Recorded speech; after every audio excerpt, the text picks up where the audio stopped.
사무엘상 16장 1절에서 13절 말씀을 가지고 하나님을 위한 사람은 이라는 제목으로 하나님 말씀을 전하겠습니다. 오늘도 하나님께서 주시는 은혜와 평강이 우리 모두에게 있으시기를 주님의 이름으로 축복합니다. 옆 사람과 인사하겠습니다. 아름답고 멋진 분들과 함께 인사하도록 하겠습니다. 주님의 이름으로 사랑하고 축복합니다.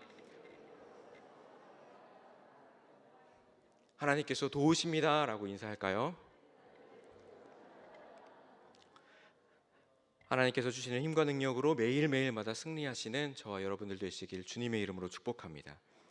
우리가 예수를 그리스도라고 믿고 또 신앙생활하면서 신앙의 연차가 하나씩 쌓이게 됩니다. 그리고 여러 가지 훈련도 하게 되고요, 여러 가지 프로그램도 참여하게 되고, 또 우리 교회는 전도 축제가 매년 2번씩 있지 않습니까? 그것도 참석하게 되고, 또 매일마다 있는 그 기도회 등 또 성경 공부, 여러 가지 그 훈련의 자리에 참석하게 됩니다. 그러면서 지식이 쌓여가고 또 신앙도 하나씩 쌓여가기 마련입니다. 그러면 그럴수록 우리의 자리는 어떻게 됩니까? 우리의 자리는 이제 신앙의 자리, 또 헌신의 자리로, 또 봉사의 자리로 한 걸음씩 나아가게 됩니다. 이러한 과정 속에서 한 가지 생각할 것이 있습니다. 우리가 흔히 놓치고 있는 부분 중에 한 가지가 내가 어느 정도까지 했다라는 그 마음입니다. 하나님께서 우리에게 원하시는 것, 이 성경 공부 등 여러 가지 훈련의 자리 등 여러 가지 교회 프로그램이 등 그것들을 통해서 하나님께서 우리에게 원하시는 것은 과연 무엇일까라는 그 생각입니다. 하나님은 어떠한 사람을 선택하고 세우시겠습니까? 오늘 말씀에 그러한 하나님의 마음이 드러나고 있습니다. 하나님께서 사울에 이어서 다윗을 왕으로 세울 때 하나님께서는 한 사람을 준비하고 계셨습니다. 이스라엘 백성들이 정말 간절히 원해서 세웠던 그 사울이 하나님의 말씀을 버렸고, 또 하나님을 왕으로 인정하지 않은 그 결과 하나님께서 사울을 이스라엘 왕으로 삼으신 것을 후회하셨다라고 이야기합니다. 그리고 그를 버렸다라고 이야기합니다.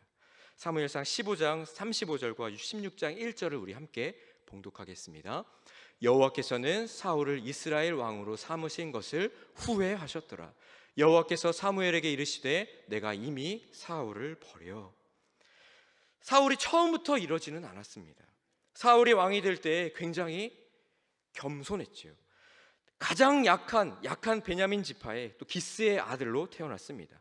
나 같은 사람이 어떻게 왕이 될 수 있을까라는 그 마음으로 정말 숨기까지 했던 사람이 바로 사울입니다.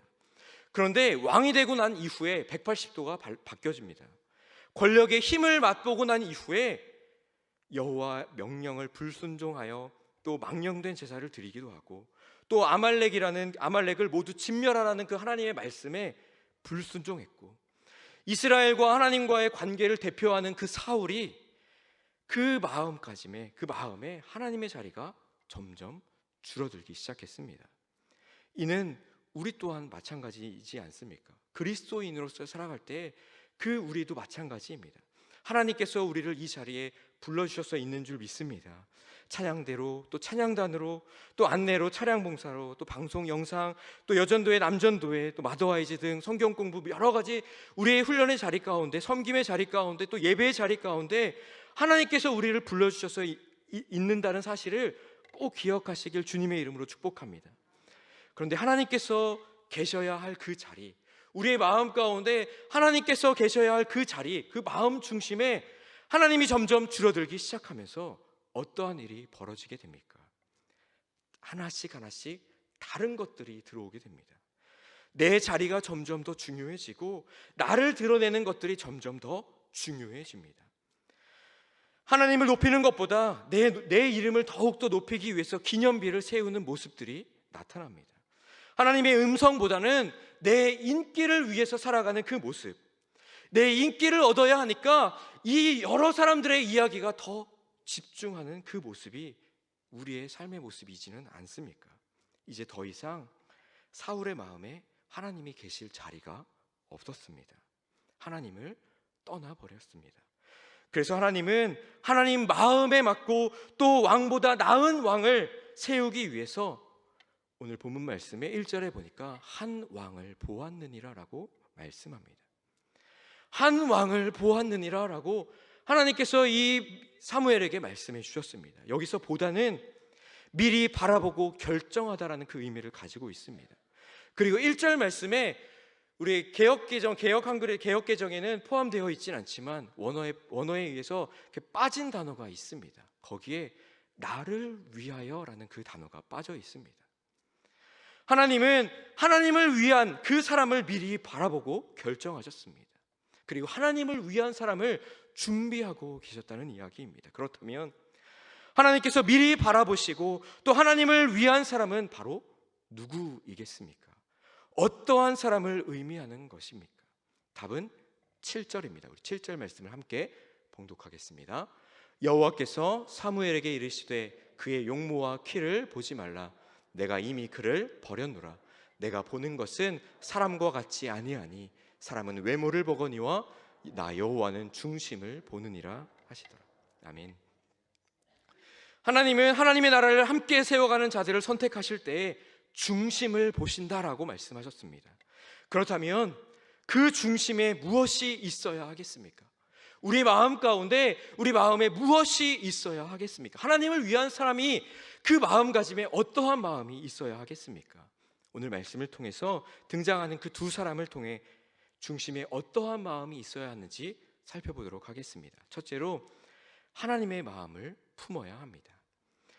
하나님께서 사울을 이스라엘의 왕으로 삼으신 것을 후회하셨고 또 버렸을 때 사무엘에게 이렇게 말씀하셨습니다. 1절 말씀을 우리 함께 봉독하겠습니다. 여호와께서 사무엘에게 이르시되 내가 이미 사울을 버려 이스라엘의 왕이 되지 못하게 하였거늘 내가 그를 위하여 언제까지 슬퍼하겠느냐. 아멘. 내가 그를 위하여 언제까지 슬퍼하겠느냐. 더 이상 슬퍼하지 마라고 하나님께서 사무엘에게 말씀해 주셨습니다. 이 말은 그 슬픔이라는 그 말을 다른 의미로 보면 죽은 자에 대한 애도를 나타냅니다. 죽은 자에 대한 애도, 정말 굉장히 슬퍼하고 있었다라는 이야기입니다. 깊은 슬픔 가운데 빠졌다라는 그 의미입니다. 이는 곧 폐위를 선고받은 사울과 왕을 잃게 될, 이제 앞으로 왕을 잃게 될, 자기들이 왕을 세우겠다라고 이야기했던 그 이스라엘 백성들의 운명에 대해서 사무엘이 마치 죽은 자를 애도하는 것처럼 심하게 괴로워하고 있었습니다. 하나님께서 사울을 향해 내가 사울을 이스라엘 왕으로 삼으신 것을 내가 후회한다, 내가 그를 버렸다라고 이야기했을 때 사무엘은 하나님, 사울 어떡합니까? 하나님, 이스라엘 또 어떡합니까? 하는 그 마음으로 하나님의 마음을 알아서 슬퍼하고 있었던 겁니다. 사무엘이 어렸을 때 어떠했습니까? 성전의 나시린으로 하나님께 드림바 되었던 사람입니다. 그 속에서 그를 인도했던 사람은 엘리와 두 아들, 악한 자들이었죠. 사무엘은 하나님의 음성을 들었습니다. 근데 눈을 뜨고 보니까 내 주위에는 전혀 다른 악한 사람밖에 없었습니다. 악한 행동을 저지른 사람들밖에 없었습니다. 그러다 보니 눈에 보이는 모습을 따라야 하는지 아니면 하나님께서 말씀하시는 그 말씀대로 살아가야 하는지, 이 갈등 속에서 사무엘이 대답했던 것은 하나님, 저는 하나님 말씀에 순종하며 나아가겠습니다. 하나님 음성을 듣고 따라가겠습니다 라고 결단하며 나아갔습니다. 사무엘은 그 결단한 대로 한 걸음씩 한 걸음씩 나아가게 되죠. 악한 길을 걷지 않으려고 평생 뇌물과 폭력과 음란과 간음과 이러한 죄악들에 빠지지 않으려고 끊임없이 노력했던 사람이 바로 사무엘입니다. 그리고 이스라엘에게 하나님의 말씀을 전하며 살았습니다.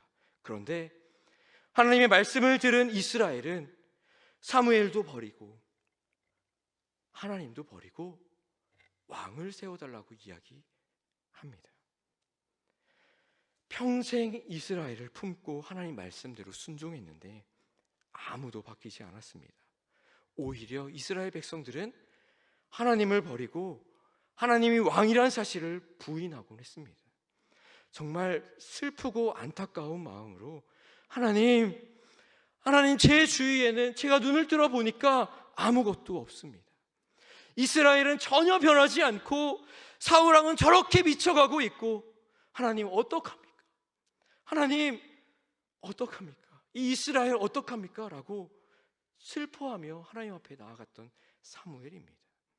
하나님은 이러한 사무엘에게 슬퍼하지 마라고 이야기하시면서 이제 너가 슬퍼하고 있는 그 시간을 끝내고 내가 새롭게 시작할 그 일, 새로운 왕을 세워가는 그 일에 나와 함께 하자라고 말씀하셨습니다. 그래서 1절 말씀에 너는 뿔에 기름을 채워가지고 가라, 내가 너를 베들레헴 사람 이새에게 보내리리 라고 말씀하는 겁니다. 하나님은 이스라엘을 향한 그 계획을 여전히 가지고 계십니다. 예수님이 오시는 그 길을 그 사무엘에게 나와 함께 가자라고 이야기한 겁니다. 예수님이 오시는 그 길을 열어서 구원의 역사가 나와 또한 우리 가정에게 들어오도록 일할 테니 슬퍼하지 말라. 그리고 일어나라고 말씀하시는 하나님의 음성을 듣는 저와 여러분들 되시길 주님의 이름으로 축복합니다. 사무엘은 그러한 하나님의 마음을 알았습니다. 그 마음에 늘 하나님이 자리 잡고 있었고 하나님의 음성을 들으며 살았습니다. 그 순간 하나님이 여시는 길 속으로 들어가는 줄 믿습니다. 또 한 사람 다윗입니다. 성경에 찾아보니 다윗을 이렇게 소개합니다. 우리 사무엘상 13장 14절을 함께 봉독하겠습니다.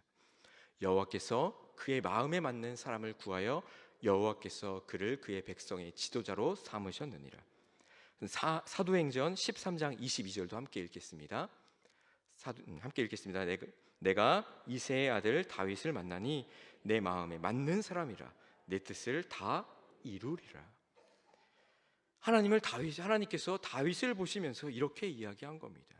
그의 마음에 맞는 사람, 내 마음에 맞는 사람이라라고 이야기합니다.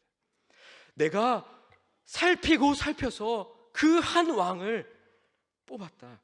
그리고 내 마음에 드는 그 한 사람을 뽑았다라고 하나님께서 말씀하셨습니다. 그리고 다윗이 하나님을 향한 그 마음이 마음 안과 밖에 고스란히 드러난다라고 말씀하셨습니다. 그 다윗의 마음은 여러 가지 시편 중에서 시편 63편을 통해서 또 알 수 있습니다. 시편 63편은 다윗이 사울에게 쫓겨 유다의 광야에서 지낼 때에 부른 노래입니다. 다윗이 생명을 노리는 자에게 쫓기면서까지 정말 간절히 찾고 찾으며 불렀던 노래가 바로 시편 63편입니다. 우리 1절을 함께 읽겠습니다. 하나님이여 주는 나의 하나님이시라. 내가 간절히 주를 찾되 물이 없어 마르고 황폐한 땅에서 내 영혼이 주를 갈망하며 내 육체가 주를 앙모하나이다. 아멘. 다윗의 마음에는 항상 하나님이 자리 잡고 있었습니다. 중심에 하나님이 계셨습니다. 나의 하나님, 간절히 하나님을 찾고 또 평생에 하나님을 찬송하며 송축한다라는 그 고백이 다윗의 고백에서 알 수 있습니다. 하나님께서 이 모습을 보시고 오늘 본문에 이렇게 말씀하셨습니다. 12절 말씀입니다. 우리 함께 봉독하겠습니다. 이에 사람을 보내어 그를 데려오매 그의 빛이 붉고 눈이 빼어나고 얼굴이 아름답더라. 여호와께서 이르시되 이가 그니 일어나 기름을 부으라 하시는지라. 아멘. 그의 빛이 붉고 눈이 빼어나고 얼굴이 아름답더라 라고 말씀합니다. 여기서 아름답더라라는 그 말씀은 하나님께서 천지를 다 창조하신 이후에 심히 좋았더라라고 하신 그 표현이 바로 여기에 쓰인 아름답더라라는 말입니다. 하나님께서 다윗을 보셨을 때 너무 귀하고 존귀하고 아름답고 좋으셨다라는 그 의미를 표현하고 있습니다. 하나님을 위한 또 하나님의 마음을 드는 사람이 바로 다윗이었습니다. 하나님께서는 이 다윗을 보셨고 왕으로 기름 부으셨습니다. 다윗의 마음에 어떠한 마음? 하나님이 항상 계셨고 하나님을 위한 또 하나님의 마음을 늘 품고 있으니 하나님이 보시기에 심히 좋을 수밖에 없었던 겁니다. 사랑하는 성도님들, 우리 마음에 어떠한 마음이 있어야겠습니까? 항상 하나님을 생각하고 또 중심에 하나님이 계시고 또 하나님의 마음을 헤아릴 줄 아는 저와 여러분들 되시길 주님의 이름으로 축복합니다. 하나님의 마음이 어떠한 마음? 나의 마음이 되어야 되고 하나님의 마음을 갖는 저와 여러분들 되시길 주님의 이름으로 축복합니다. 그리고 이러한 찬양이 있지 않습니까? 하나님의 꿈이 나의 비전이 되고 예수님의 성품이 나의 인격이 되고 성령님의 권능이 나의 능력이 되기를 원하고 바라고 기도하는 그러한 그 고백이 우리의 고백이 되어야 할 줄로 믿습니다. 둘째로, 하나님께서 주신 사명을 품어야 합니다. 이 사울 왕이 범죄했다고 해서 하나님의 계획이 멈추지는 않습니다. 하나님은 이미 한 왕을 보셨고 준비시켰고 또 그 계획을 이루기 위해서 하나님의 마음을 품은 그 사무엘에게 무엇을 주십니까? 사명을 주십니다. 사무엘이 하나님의 말씀을 듣고 순종하려고 할 때 그때 또 한 가지 문제가 찾아옵니다. 베들레헴으로 가라라고 했던 그 하나님의 말씀, 베들레헴은 어디입니까? 베들레헴은 정말 보잘것없고 작은 시골 마을입니다. 사울 왕의 통치의 지역에서 벗어난 지역이기도 했고요, 사무엘이 자주 탔던 곳도 아니었습니다. 이곳에 왕이 될 만한 사람이 나오리라는 생각은 가질 수도 없는 곳이었습니다. 그리고 또 사울 왕이 있는데 새로운 왕을 세울 수는 당연히 없겠죠.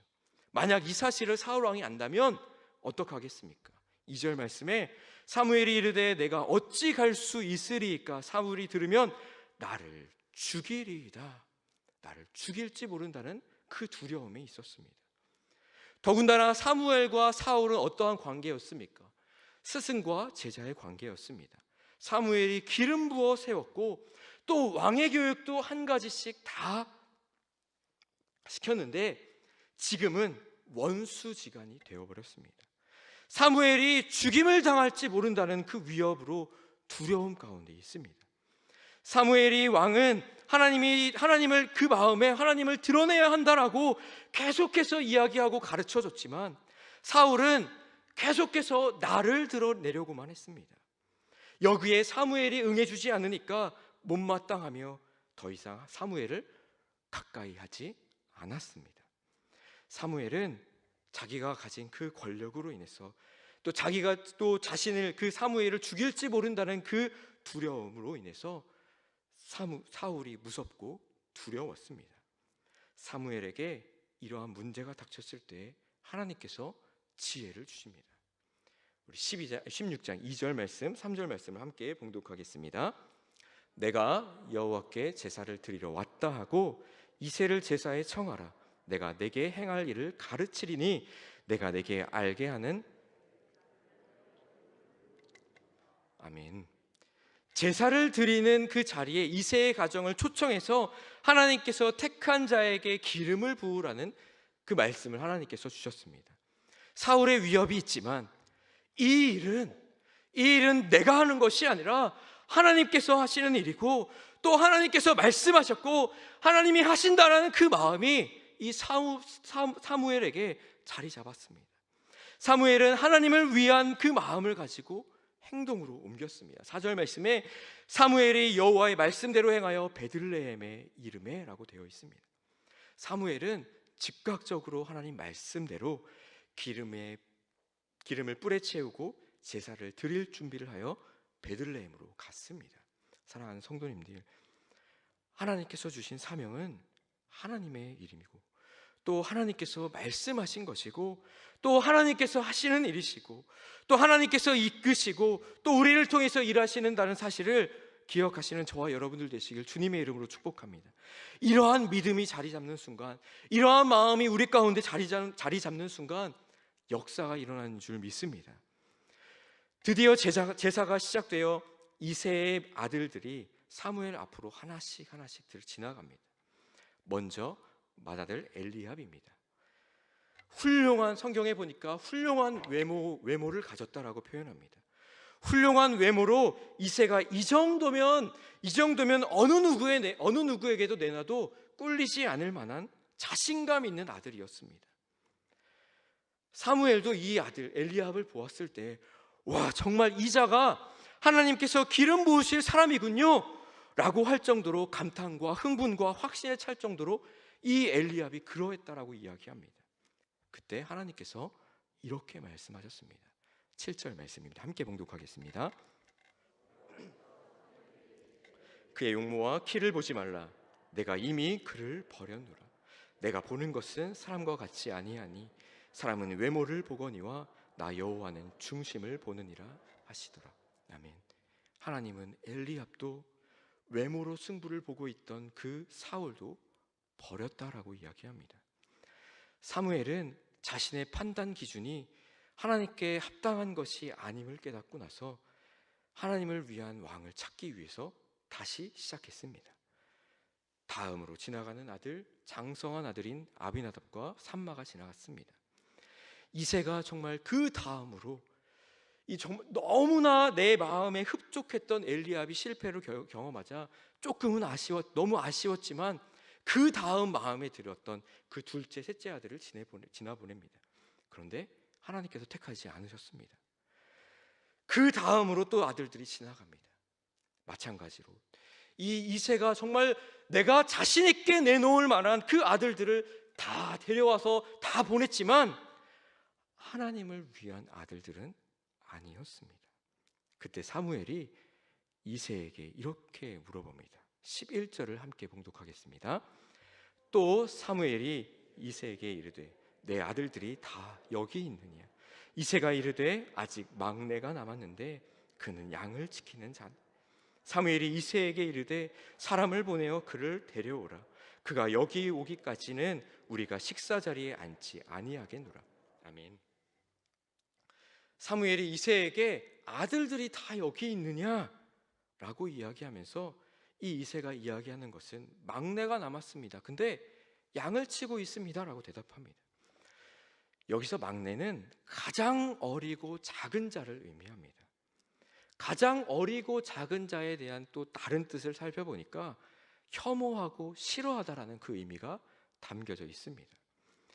이새가 이 막내가 남았는데 라고 이야기하는 것은 이 막내 다윗을 하찮아하고 또 부족하고 내세울 것이 정말 하나도 없는, 내 마음에 드는 구석이 하나도 없는 그 막내 아들이 저기 양을 치고 있습니다라고 이야기하는 겁니다. 별 볼 일 없는 막내가 감히 어떻게 이 자리에 올 수 있겠습니까? 저기 양이나 치고 있습니다라고 무시하며 이렇게 이야기한 겁니다. 다윗을 이렇게 여겼던 그 이새에 반해 다윗은 어떠했겠습니까? 우리 동네에 또 우리 집에 사무엘 선지자가 온다라는 그 소식을 듣고 소년 다윗입니다. 정말 고대하고 설레며 기다렸을 겁니다. 사무엘 선지자가 오면 나에게 축복 기도를 해주겠지. 우리 집에 어떠한 일이 일어날까? 나도 이 자리에 참석하고 싶다라는 그 마음이 들지 않았겠습니까? 간절히 기대하는 마음으로 기다렸는데 아무도 신경 써주질 않습니다. 아버지와 형들은 준비하느라 너무나 바쁘고 그 누구도 다윗을 신경 쓰지 않습니다. 하찮고 없어도 되고 이 자리에 참석할 수 없는 아이라고 여겼습니다. 모두 다 자기 할 일만 하고 있습니다. 다윗의 마음에 어떠한 그 마음이 들었겠습니까? 섭섭하고 또 마음이 아팠겠지만 나를 기다리고 있는 그 양들을 떠올렸습니다. 나를 지금도 기다리고 있는 그 양을 떠올리며 터벅터벅 양을 치러 갔습니다. 그런데 이런 다윗을 데려오라라는 이야기를 합니다. 그 사무엘에 데려오라라는 그 이야기는 충격과도 같았습니다. 다윗이 저 문 밖에서 달려옵니다. 숨을 헐떡이며 달려옵니다. 문이 삐그덕 열렸을 때 온몸에는 땀으로 범벅되어져 있고 머리는 다 헝클어져 있고 겉옷은 누더기를 입고 있으며 또 거기에 양털과 지푸라기와 먼지가 투성인 그 다윗이 들어옵니다. 저를 부르셨습니까? 저를 불러서 여기까지 왔습니다라고 이야기하는 그 다윗이 사무엘 앞에 섰습니다. 겉모습은 정말 보잘것없고 정말 아무렇지 않을지 몰라도 그 눈에는 하나님을 향한 깊은 마음이 담겨져 있었습니다. 하나님께서 그 다윗을 보고 말씀하십니다. 내가 한 왕을 보았느니라. 내가 이새의 집에서 한 왕을 보았느니라. 양떼를 위해서 최선을 다하는 그 다윗을 내가 보았느니라. 그 중심에 나를 위하고 나를 향한 그 마음이 있는 한 왕을 보았느니라. 사자나 곰이 양을 잡아가면 그 입에서 양을 빼앗고 또 그렇게 양떼를 품고 지키고 매일매일 그 양을 위해서 살아갔던 그 다윗을 보면서 하나님께서 이야기하셨습니다. 다윗에게 이 이스라엘을 맡기리라. 다윗에게 이스라엘을 맡기리라. 이스라엘의 목자는 누군가의 양을 치는 하층민입니다. 이러한 목동을 선발할 때는 기준이 있습니다. 그것은 겉옷을 벗어보라는 겁니다. 양을 치면서 곰이나 늑대나 또 나뭇가지나 또 여러 가지에 긁히고 또 상처난 자국이 있는지 없는지 살펴보기 위함입니다. 그 흔적, 그 몸에 흔적이 있는 사람에게 양을 맡긴다라고 이야기합니다. 왜냐하면 그 모든 것들을 감당했기 때문입니다. 다윗은 자기에게 맡겨진 사명, 양을 치는 사명, 그것이 작은 일이든 큰 일이든 정말 성실하게 또 충실하게 끝까지 최선을 다했습니다. 하나님께서 주신 사명을 품는 자는 바로 사무엘과 같이, 다윗과 같이 이렇게 충성을 다해야 하는 사람입니다. 성실하게 최선을 다하는 사람인 줄 믿습니다. 우리를 하나님께서 부르시지 않았습니까? 가정에, 또 직장에, 또 교회에, 또 때로는 전도자로, 또 예배자로, 또 그리스도인으로 하나님께서 우리에게 각자 삶의 자리에서 또 여러 가지로 맡겨진 사명이 있으실 겁니다. 때로는 그 사명을 감당하는데 굉장히 어렵고 힘든 순간이 있을 겁니다. 그렇지만 그때마다 하나님 앞에 지혜를 구하며 끝까지 포기하지 않고 순종하는 저와 여러분들 되시길 주님의 이름으로 축복합니다. 사랑하는 성도님들, 우리의 중심에 무엇을 품고 살아가고 있으십니까? 하나님의 마음을 품고 계십니까? 지금 하나님이 나를 향해 또 우리를 향해 또 이 땅을 위해서 어떤 마음을 가지고 계신지, 또 무엇을 하고 싶어 하시는지 항상 묻고 듣는 저와 여러분들 되시길 주님의 이름으로 축복합니다. 그리고 하나님이 주시는 사명이 있어야 할 줄로 믿습니다. 내게 주신 사명, 그 일이 어떠하든지 상황과 환경, 다른 사람들을 보고 나가는 것이 아니라 오직 주님만 바라보며 성실하게 감당할 때, 최선을 다해서 나아갈 때 그 사명이 하나씩 이루어지는 줄 믿습니다. 하나님의 마음을 품고 또 하나님께서 주신 사명을 품고 하루하루 최선을 다했던 다윗에게, 또 그 사무엘에게 하나님의 말씀대로 기름 부음이 있었습니다. 우리 13절 말씀을 함께 봉독하겠습니다. 사무엘이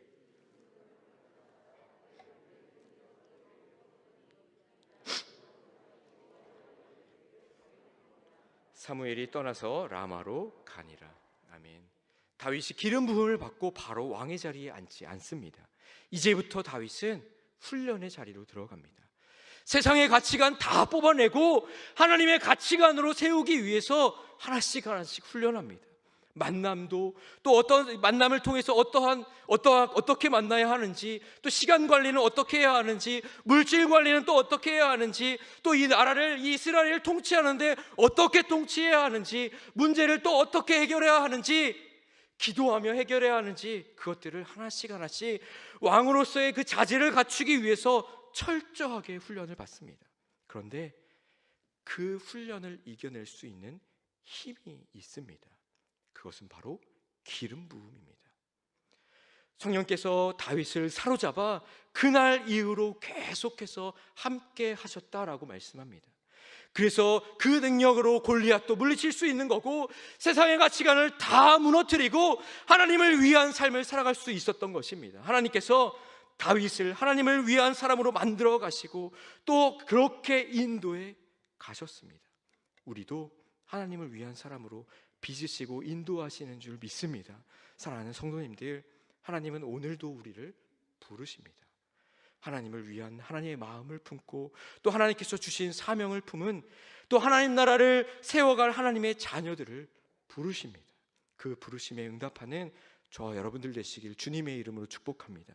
그 부르심에 순종하여 나아갈 때에 하나님께서 기름 부으셔서 성령 충만하여 주님과 함께 승리하는 저와 여러분들 되시길 주님의 이름으로 축복합니다.